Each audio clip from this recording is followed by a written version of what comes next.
வணக்கம். இன்றைய முக்கிய செய்திகள். திருபுவனை தொகுதிக்குட்பட்ட களித்தீர்த்தல்குப்பம் கிராமத்தில் கடந்த சில நாட்களாக பலர் உடல்நலக் குறைவு காரணமாக உயிரிழந்து வருகின்றனர்.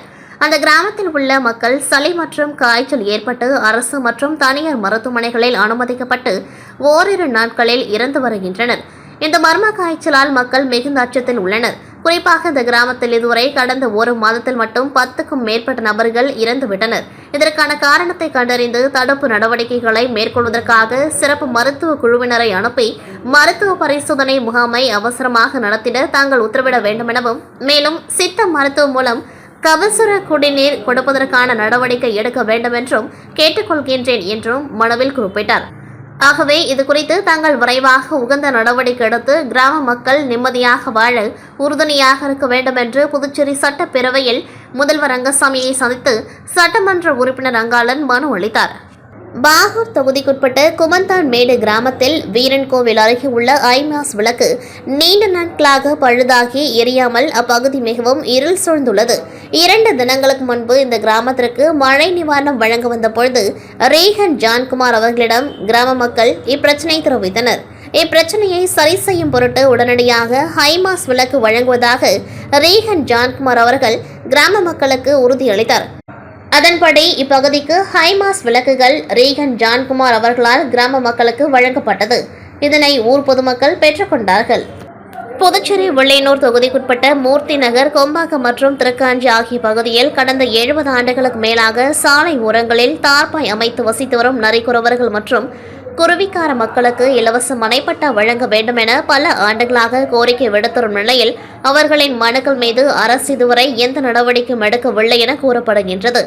இந்த நிலையில் 75க்கும் மேற்பட்ட நரிக்குறவர்கள் வழுதவூர் சாலையில் உள்ள மாவட்ட ஆட்சியர் அலுவலகத்தில் ஆட்சியர் குலோத்துங்கனை நேரில் சந்தித்து அவர்கள் எடுத்து வந்த ஊசிமணி, பாசிமணியை மாலையாக மாவட்ட ஆட்சியருக்கு அணிவித்து மனு அளித்தனர். மனுவை பெற்றுக்கொண்ட மாவட்ட ஆட்சியர் குலோத்துங்கன் மனைப்பட்டா வழங்க விரைந்து நடவடிக்கை எடுப்பதாகவும் உறுதியளித்துள்ளார். புதுச்சேரி லாஸ்பேட்டை தொகுதியில் தொடர்ந்து அடிப்படை வசதிகள் மற்றும் அடிப்படை பிரச்சினைகள் குறித்து அரசிடம் கோரிக்கை வைத்து ஒவ்வொன்றாக நிதி பெற்று அதனை நிவர்த்தி செய்து வருகின்றார் தொகுதி சட்டமன்ற உறுப்பினர் வைத்தியநாதன். அதன் ஒரு பகுதியாக பொதுப்பணித்துறை தேசிய நெடுஞ்சாலை கோட்டம் மூலம் லாஸ்பேட்டை தொகுதிக்குட்பட்ட கிருஷ்ணா நகர் சந்திப்பிலிருந்து கொக்கு பார்க் சந்திப்பு வரை கிழக்கு கடற்கரை சாலையின் தெற்கு பகுதி, பக்கவாட்டு பகுதிகளில் சிமெண்ட் கான்கிரீட் கொண்டு சமப்படுத்துதல் பணிக்கு தலைமை பொறியாளர் நிதி ஒப்புதலின்படி சட்டமன்ற உறுப்பினர் ரூபாய் 80 லட்சம் மதிப்பீட்டில் பணிகளை பூமி பூஜை செய்து துவக்கி வைத்தார். இந்நிகழ்ச்சியில் தேசிய நெடுஞ்சாலை கோட்ட செயற்பொறியாளர் ராதாகிருஷ்ணன், உதவி பொறியாளர் ஜெயராஜ், இளநிலை பொறியாளர் மனோகர் மற்றும் காங்கிரஸ் கட்சி நிர்வாகிகள், கமலா அறக்கட்டளை நிர்வாகிகள் உட்பட பலர் கலந்து கொண்டார்கள். புதுச்சேரி ஸ்ரீ மணக்குள விநாயகர் பொறியியல் கல்லூரியின் கீழ் செயல்படும் வேளாண் அறிவியல் கல்லூரியின் இளநிலை இறுதியாண்டு மாணவிகள் காட்டிரிக்குப்பத்தில் ஊரக வேளாண் பயிற்சி முகாமில் ஈடுபட்டுள்ளனர். இப்பயிற்சி வேளாண் கல்லூரி முதல்வர் முனைவர் முகமது யாசின், திட்ட ஒருங்கிணைப்பாளர் முனைவர் ராவ் கெலுஸ்கர், திட்ட பொறுப்பாளர் முனைவர் ராஜேந்திர பிரசாத் ஆகியோரின் தலைமையின் கீழ் நடைபெற்றது. இப்பயிற்சியின் ஒரு பகுதியாக மாணவிகள் பாண்டிச்சேரி ராக் பீச்சில் தூய்மை இந்தியா இயக்கத்தின் கீழ் செயல்படும் துப்புரவு தொழிலாளர்களுடன் இணைந்து கடற்கரை சாலைகளை சுத்தம் செய்தனர். துப்புரவு தொழிலாளர்களுடன் இணைந்து சாலைகளில் உள்ள நெகிழி பொருட்கள், காய்ந்த இலைகள் போன்றவற்றை மக்கு மற்றும் மக்கா குப்பைகளாக அகற்றினர். மேலும் அங்கிருந்த குப்பை தொட்டிகளை சுத்தம் செய்து புதிதாக பைகளை மாற்றி அமைத்தனர். அங்குள்ள பொதுமக்களுக்கு சுத்தம், சுகாதாரத்தை பற்றி விழிப்புணர்வை ஏற்படுத்தினர். இப்பணியில் மாணவிகள் ஆர்த்தி, அபிநயா, சாருஸ்ரீ, தேவி வைஷ்ணவி, நிவ்யதர்ஷினி, தாட்சாயணி, சௌஜன்யா, காயத்ரி, காயத்ரி, காயத்ரிதா, கோபிகா, ஹரணிகுமாரி உள்ளிட்டோர் சிறப்பாக செய்து முடித்தனர். புதுச்சேரி தானாம்பாளையம் பகுதியில் உள்ள தனியார் பள்ளியில் 1ஆம் வகுப்பு படிக்கும் 6 வயது சிறுமிக்கு ஆசிரியர் ஒருவர் பாலியல் துன்புறுத்தல் அளித்ததாக குற்றச்சாட்டு எழுந்த நிலையில் கடந்த வெள்ளிக்கிழமையன்று பள்ளியில் இருந்த ஆசிரியரை பெற்றோர் மற்றும் பொதுமக்கள் தாக்கி காவல்துறையினரிடம் ஒப்படைத்தனர். மேலும் ஆசிரியர் மீது போஸ்கோ வழக்கு பதிவு செய்யப்பட்டு சிறையில் அடைக்கப்பட்டார். இதனிடையே தனியார் பள்ளியில் உள்ள பொருட்களை அடித்து சூறையாடப்பட்ட நிலையில் பள்ளியை தற்காலிகமாக சீல் வைக்கவும் மாவட்ட ஆட்சியர் உத்தரவிட்டிருந்தார். இந்நிலையில் இன்று மூடப்பட்ட பள்ளியை மீண்டும் திறக்க கோரியும் பாலியல் துன்புறுத்தல் சம்பவத்தை சிபிஐ விசாரணை நடத்த கோரி 100க்கும் மேற்பட்ட மாணவர்கள் பள்ளி சீருடையுடன் ஆசிரியர்களுடன் இணைந்து தவளக்குப்பம் பகுதியில் சாலை மறியலில் ஈடுபட்டனர். இதனால் புதுச்சேரி கடலூர் சாலையில் போக்குவரத்து பாதிக்கப்பட்டது. தொடர்ந்து சம்பவ இடத்திற்கு வந்த போலீசார் மறியலில் ஈடுபட்ட மாணவர்கள் மற்றும் ஆசிரியர்களை அப்புறப்படுத்த முயற்சித்தனர். இதனால் இரு தரப்பினருக்கும் இடையே கடுமையான வாக்குவாதம் தள்ளுமுள்ளு ஏற்பட்டது. பின்னர் தாசில்தார் பிருத்திவி பேச்சுவார்த்தை நடத்தி பள்ளியை மீண்டும் திறக்க நடவடிக்கை எடுக்கப்படும் என உறுதியளித்ததை தொடர்ந்து 2 மணி நேரத்திற்கு மேலாக நடைபெற்ற மறியலை தற்காலிகமாக கைவிட்டு மாவட்ட ஆட்சியர் பேச்சுவார்த்தை நடத்த சாலையோரம் காத்திருக்கின்றனர். இதனிடையே மறியல் நடைபெற்ற இடத்திற்கு வந்த பாதிக்கப்பட்ட சிறுமியின் உறவினர் பள்ளியை திறக்கக்கூடாது எனவும் வாக்குவாதத்தில் ஈடுபட்டனர். கைது செய்யப்பட்ட ஆசிரியர் 11 மற்றும் 12ஆம் வகுப்பு மாணவர்களுக்கு பாடம் எடுக்கும் நிலையில் எப்படி 1ஆம் வகுப்பு படிக்கும் மாணவிக்கு பாலியல் துன்புறுத்தல் அளித்திருக்க முடியும் என்று மூடப்பட்ட பள்ளியை மீண்டும் திறக்க வேண்டும், சிறுமிக்கு பாலியல் துன்புறுத்தல் விவகாரத்தை சிபிஐ விசாரணை நடத்த நடவடிக்கை எடுக்க வேண்டும் எனவும் மாணவர்கள் மற்றும் ஆசிரியர்கள் கோரிக்கை விடுத்துள்ளனர். புதுச்சேரி கிருமாம்பாக்கம் அடுத்த எல்லைப் பகுதியில் உள்ள கிராமத்தை சேர்ந்த மனநலம் பாதிக்கப்பட்ட 38 வயது பெண் கடந்த மாதம் வயிற்றுவலி காரணமாக மருத்துவமனைக்கு சிகிச்சைக்கு சென்றார். அவரை மருத்துவர்கள் பரிசோதித்த பொழுது திருமணமாகாத நிலையில் அவர் கர்ப்பமாக இருப்பது தெரியவந்தது. இதுகுறித்து மருத்துவர்கள் போலீசாருக்கு தகவல் தெரிவித்ததன் பேரில் போலீசார் கடந்த மாதம் பாலியல் வன்புணர்வு பிரிவின் கீழ் வழக்கு பதிந்து விசாரணை நடத்தி வந்தனர். அதில் கிருமாம்பாக்கம் பகுதியை சேர்ந்த தேவராஜ் 65 என்ற முதியவர் அப்பெண்ணை கர்ப்பமாக்கியது தெரியவந்ததை அடுத்து முதியவரை காவல் நிலையம் கொண்டு வந்து விசாரித்தனர். அதில் தான் மாடு மேய்த்து கொண்டிருக்கும் பொழுது அப்பெண் விறகு பொறுக்க வந்ததாகவும் அந்த பெண்ணிடம் நைஸாக பேசி பாலியல் வன்புணர்வில் ஈடுபட்டதை ஒப்புக்கொண்டார். மேலும் அப்பெண் மனநலம் பாதிக்கப்பட்டிருந்ததால் இதுகுறித்து வெளியே சொல்லாமல் இருந்து வந்துள்ளார். வயிற்று வலி காரணமாக மருத்துவமனைக்கு சென்ற பொழுது மருத்துவர்களின் பரிசோதனைக்கு பிறகு இதுகுறித்து வெளிவந்ததாக விசாரணையில் தெரியவந்துள்ளது. இதையடுத்து கிருமாம்பாக்கம் போலீசார் தேவராஜை கைது செய்து கோர்ட்டில் ஆஜர்படுத்தி காலப்பட்டு சிறையில் அடைத்தனர். புதுச்சேரி சிகரம் அனைத்து வாகன ஓட்டுநர் நலசங்கமானது புதுச்சேரி மற்றும் சுற்றுவட்டார தமிழக பகுதியிலிருந்து ஓட்டுநர்கள் சங்கத்தின் உறுப்பினராக ஒன்றிணைந்து செயல்பட்டு வருகின்றனர். இதில் கடந்த சில தினங்களுக்கு முன்பு சங்கத்தின் உறுப்பினர் வெற்றி என்கின்ற ஓட்டுநர் விபத்தில் சிக்கி உயிரிழந்தார்.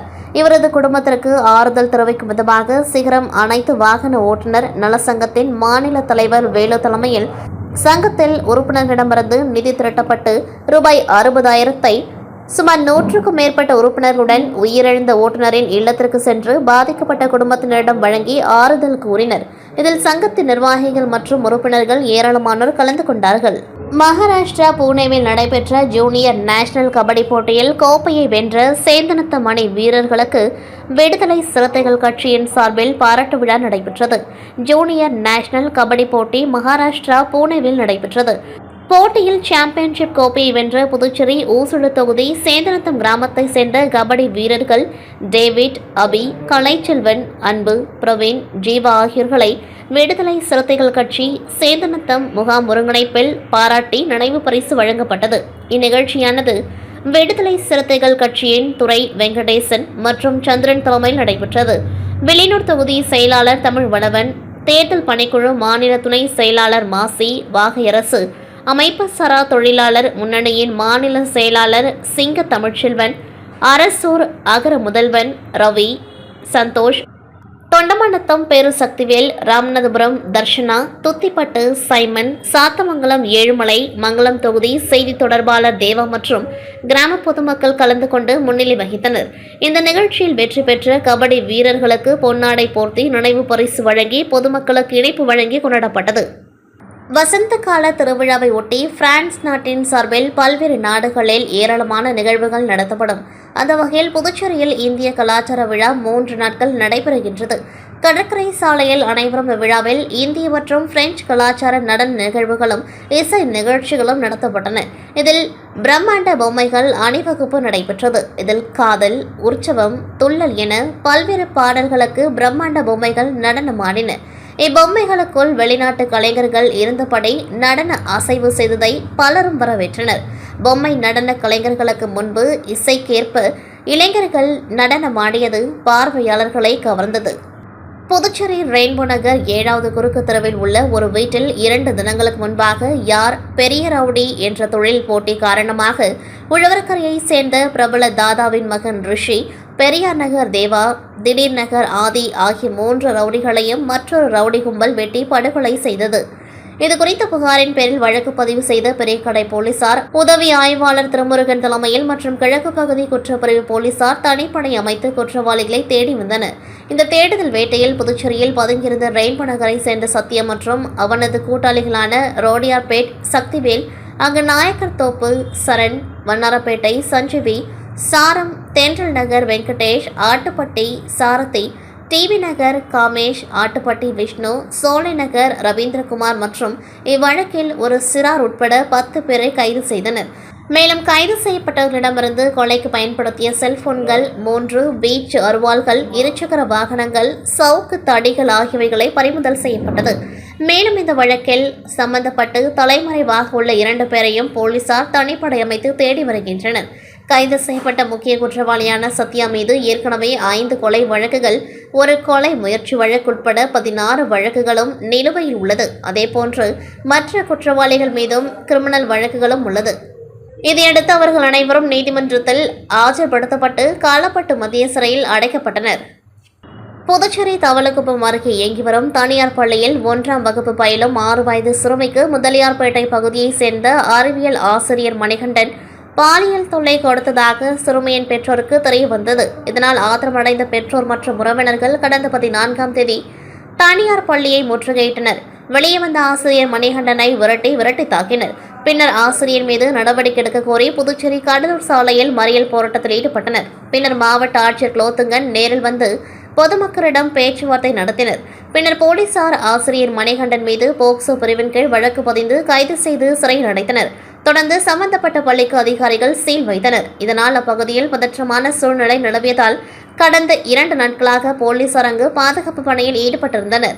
இந்நிலையில் இவ்வழக்கை போலீசார் சரியான முறையில் விசாரிக்கவில்லை என்று வழக்கை சிபிஐக்கு மாற்ற கோரியும் புதுச்சேரி கடலூர் சாலையில் மாணவ மாணவிகள் இன்று காலை 8 மணி முதல் திடீரென மறியல் போராட்டத்தில் ஈடுபட்டனர். இதில் பள்ளி ஆசிரியர்களும் போராட்டத்தில் கலந்து கொண்டு கோஷமிட்டனர். அப்பொழுது மாணவர்கள் தரப்பில் கூறும்பொழுது தங்களுக்கு கல்வி பாதிக்கப்படுவதாகவும் 10 நாட்களில் தேர்வு நடைபெற உள்ளதால் பள்ளியை உடனடியாக திறக்க வேண்டும், போலீசார் இவ்வழக்கை ஒருதலைபட்சமாக விசாரித்து வருவதாகவும் வழக்கை சிபிஐக்கு மாற்ற வேண்டும், இதற்கு புதுச்சேரி அரசு உரிய நடவடிக்கை எடுக்க வேண்டும் என்றனர். தகவல் அறிந்து சம்பவ இடத்துக்கு வந்த தெற்கு எஸ்பி பக்தவச்சலம், சப் கலெக்டர் இஷிதாரதி ஆகியோர் மாணவர்கள் மற்றும் ஆசிரியர்களிடம் பேச்சுவார்த்தையில் ஈடுபட்டனர். அப்பொழுது தற்காலிகமாக மாணவர்களுக்கு மாற்றிடம் கொடுக்க நடவடிக்கை எடுக்கப்படும் என பேச்சுவார்த்தை நடத்தி உறுதியளித்ததை அடுத்து மாணவர்கள் போராட்டத்தை கைவிட்டு கலைந்து சென்றனர். அதன் பிறகு அப்பகுதியில் போக்குவரத்து துவங்கியது. தொடர்ந்து அரசு மற்றும் போலீஸ் தரப்பில் அவர்களிடம் பேச்சுவார்த்தை நடந்து வருகின்றது. மாணவ மாணவிகள் ஆசிரியர்கள் திடீரென மறியல் போராட்டத்தில் ஈடுபட்டதால் சுமார் 3 மணி நேரம் கடலூர் புதுச்சேரி சாலையில் போக்குவரத்து பாதிக்கப்பட்டது. புதுச்சேரி மாநிலம் காரைக்கால் மீன்பிடி துறைமுகத்திலிருந்து கடந்த மாதம் 27ஆம் தேதி மீன்பிடிக்க சென்ற 13 மீனவர்கள் மீது எல்லை தாண்டி மீன் பிடித்ததாக கூறி அவர்கள் மீது துப்பாக்கி சூடு நடத்தி கைது செய்துள்ளனர். இந்த நிலையில் காரைக்கால் மீனவர்கள் மீது இலங்கை கடற்படையினர் நடத்திய துப்பாக்கி சூடு சம்பவத்தை கண்டித்தும் துப்பாக்கி சூட்டில் காயப்பட்டு இலங்கை மருத்துவமனையில் சிகிச்சை பெற்றோரும் 3 மீனவர்களை மேல் சிகிச்சை செய்ய விடுவிக்க வலியுறுத்தியும் இலங்கை அரசால் சிறைப்பிடிக்கப்பட்டுள்ள படகை விடுதலை செய்ய வலியுறுத்தியும் காரைக்கால் மாவட்ட மீனவர்கள் இன்று 7வது நாளாக தொடர் வேலைநிறுத்த போராட்டத்தில் ஈடுபட்டுள்ளனர். இந்த நிலையில் தங்களது கோரிக்கைகளுக்கு மத்திய மற்றும் புதுச்சேரி மாநில அரசுகள் நடவடிக்கை எடுக்காததால் காரைக்காலில் இருந்து 9:40 மணிக்கு வேளாங்கண்ணி செல்கின்ற ரயிலை காரைக்கால் மீனவர்கள் 500க்கும் மேற்பட்டோர் முற்றுகையிட்டு ரயில் மறியல் போராட்டத்தில் ஈடுபட்டனர். ரயில் மறியல் போராட்டத்தில் ஈடுபட்ட மீனவர்களிடம் காரைக்கால் போலீசார் மற்றும் ரயில்வே போலீசார் பேச்சுவார்த்தையில் ஈடுபட்டனர். அப்பொழுது மீனவர்கள் துப்பாக்கி சூடு நடத்திய இலங்கை கடற்படையை கண்டித்தும் மீனவர்களை விடுவிக்க நடவடிக்கை எடுக்காத மத்திய மற்றும் மாநில அரசுகளை கண்டித்தும் மீனவர்கள் கண்டன கோஷங்கள் எழுப்பி கண்டன ஆர்ப்பாட்டத்தில் ஈடுபட்டனர். அப்பொழுது மீனவர்களுக்கும் போலீசாருக்கும் இடையே தள்ளுமுள்ளு ஏற்பட்டுள்ளது. உடனடியாக மீனவர்களை போலீசார் வலுக்கட்டாயமாக அப்புறப்படுத்தினார்கள். இந்த நிலையில் காரைக்கால் மீனவர்கள் 500க்கும் மேற்பட்டோர் ரயில் மறியல் போராட்டத்தில் ஈடுபட்டுள்ளதால் 25 நிமிடங்களுக்கு மேலாக ரயில் தாமதம் ஏற்பட்டுள்ளது. மேலும் தங்களது போராட்டங்களுக்கு மத்திய அரசு நடவடிக்கை எடுக்கவில்லை என்றால் நாளை காரைக்கால் மாவட்டம் முழு கடை அடைப்பு போராட்டத்தில் ஈடுபட உள்ளதாக மீனவர்கள் எச்சரிக்கை விடுத்துள்ளனர். கடலூர் மாவட்டத்தில் திட்டக்குடி அடுத்த ராமநத்தம் ஊராட்சியில் சென்னை திருச்சி தேசிய நெடுஞ்சாலை ஓரம் வணிகர்கள் இறைச்சி கடைகளில் கோழி கழிவுகள், மாட்டு இறைச்சி கழிவுகள், பிளாஸ்டிக் குப்பைகள் மற்றும் இதர கழிவுகள் அவ்விடத்தில் கொட்டுவதால் அந்த இடம் சேரும் சகதியுமாகவும் உள்ளது. மேலும் அந்த கழிவுகளில் உள்ள இடத்தில் அங்கு சுற்றித் திரியும் நாய்கள், பன்றிகள் அனைத்தும் அப்பகுதியில் முகாமிட்டு சுகாதார சீர்கேட்டை உருவாக்கி வருகின்றது. மேலும் அவ்விடத்தில் சிலர் அன்றாடம் அந்த குப்பைகளை கிளறி பார்த்து அதில் கிடைக்கும் பொருட்களை சேகரித்து எடுத்து செல்கின்றனர். இது சென்னை, திருச்சி, கடலூர், பெரம்பலூர், மதுரை, தஞ்சாவூர் ஆகிய பகுதிகளுக்கு செல்லும் முக்கிய சாலையாகும். மேலும் அன்றாடம் ஆயிரக்கணக்கில் செல்லும் பேருந்துகள், இருசக்கர வாகனங்கள், ஆட்டோக்கள், சமயபுரம் கோவிலுக்கு பக்தர்கள் பாதசாரிகளாக தற்போது அதிகமாக செல்கின்றனர். அனைவரும் இந்த சாலையை கடந்து செல்வதற்கு துணியால் முகத்தை மூடிக்கொண்டு அனைவரும் செல்கின்றனர். இதுகுறித்து அப்பகுதி மக்கள் கூறும்பொழுது, நாங்கள் ஊராட்சி நிர்வாகத்திடம் இதுகுறித்து பலமுறை கூறியுள்ளோம். ஆனால் யாரும் இதனை கண்டுகொள்வதாக தெரியவில்லை. அப்பகுதியில் அதிக காற்று வீசும்பொழுது துர்நாற்றம் அதிக அளவில் அப்பகுதியில் வீசுகின்றது. ராமநத்தம் ஊராட்சி நிர்வாகம் இதுபோல் குப்பைகள், கழிவுகள் கொட்டும் நபர்கள் மீது மாவட்ட நிர்வாகம் உரிய நடவடிக்கை எடுக்க வேண்டும். மேலும் குப்பைகளில் சில சமயம் தீ மூட்டி விடுகின்றனர். இதனால் அப்பகுதி புகைமூட்டமாக காணப்படுகின்றது. இதை புகையானது சென்னை திருச்சி தேசிய நெடுஞ்சாலையில் விபத்து ஏற்படுத்தும் நிலையில் உள்ளது. மேலும் தொற்று நோய் பரவும் அபாயம் சூழ்நிலை நிலவி வருகின்றது. இதனை கருத்தில் கொண்டு மாவட்ட நிர்வாகம் போர்க்கால அடிப்படையில் உடனடி நடவடிக்கை எடுக்க வேண்டும் என அப்பகுதி மக்கள் கோரிக்கை விடுத்துள்ளனர். இத்துடன் செய்திகள் நிறைவடைகின்றது. நன்றி, வணக்கம்.